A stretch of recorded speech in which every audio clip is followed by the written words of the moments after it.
Sampurasun para wargi nu pika asih ke pangeran tepang deui sareng pribados dina acara Pani Ismana ngalangkungan kanal YouTube YKB nyaeta YKB Bahasa Sunda.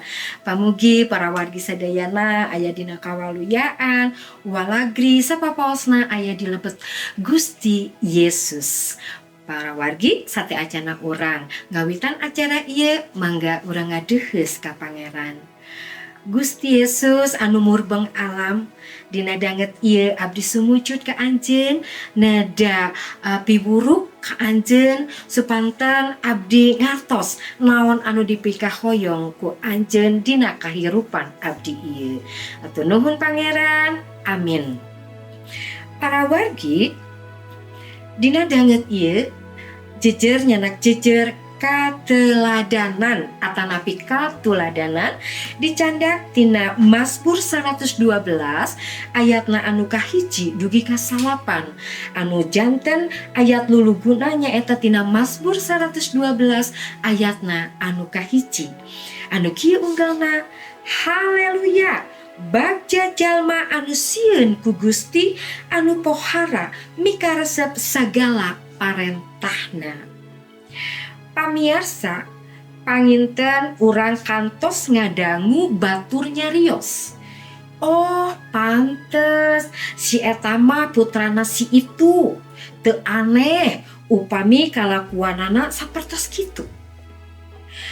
Nah, panyataan eta teh teu hartosna yen kalakuan goreng si eta teh diturunkeun secara biologis ti sepuhna. Kalakuan HD atawa goreng sanes faktor bawaan atawa turunan. Tapi mangrupikeun hasil bentukan ti lingkungan sosial sabab putra atanapi anak teh ningali jeung ngalaman kalakuan sepuhna. Para wargi sadayana pamazmur masihan kasaksian iman ngeunaan bagjana jalma anu sieun ku Gusti sareng satuluyna mika cinta kana dawuhanana atanapi firman-Na.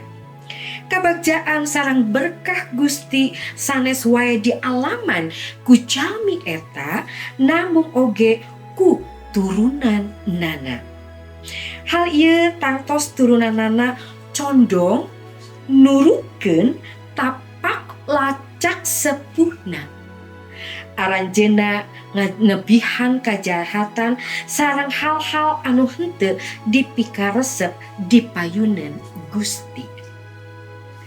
Katuladanan anu hade bakal ngabentuk barudak sareng turunanana janten pribadi anu hade oge.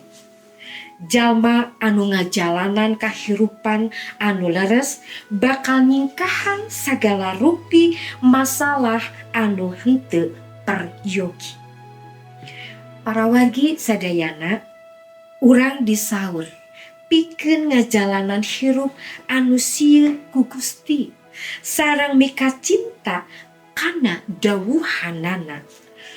Supados urang tiasa masihan kasaksian di dunia ieu ngeunaan kualitas pribadi urang Kristen salaku anu jalmi anu tos percanten kamantenna.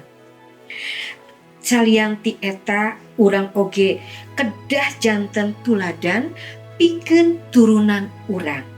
Ku kituna maranehna oge bakal tumuwu janten pribadi anu hade sareng mulia sareng hirup dina pangersa pangeran. Pamirsa, mangga urang ngadeuheus ka pangeran. Hatur nuhun pangeran, anjeun anu parantos masihan kakiatan ka abdi-abdi sadayana yen hirup anu leres teh kedah mintonkeun ka asih pangeran. Tuladan anu kedah dicontoh ku abdi teh nyaeta tuladan anu sapagodo sareng pangersa anjeun. pasihan kegiatan Kak Abdi supanten Abdi oge janten tuladan, janten seueur batur anu ningal ka diri Abdi yen aya asih Gusti di diri Abdi. Hatur nuhun Pangeran, amin. Pamirsa, mung sakieu anu tiasa didugikeun dina Paniis Manah danget ieu pamugi ngajantenkeun berkah kanggo urang sadayana. Ulah hilap di like, komen, sareng subscribe. Margi ugi jalaran kitu pamirsa tiasa janten jalan berkah kanggo anu sanesna. Hatur nuhun, Gusti Yesus ngaberkahan.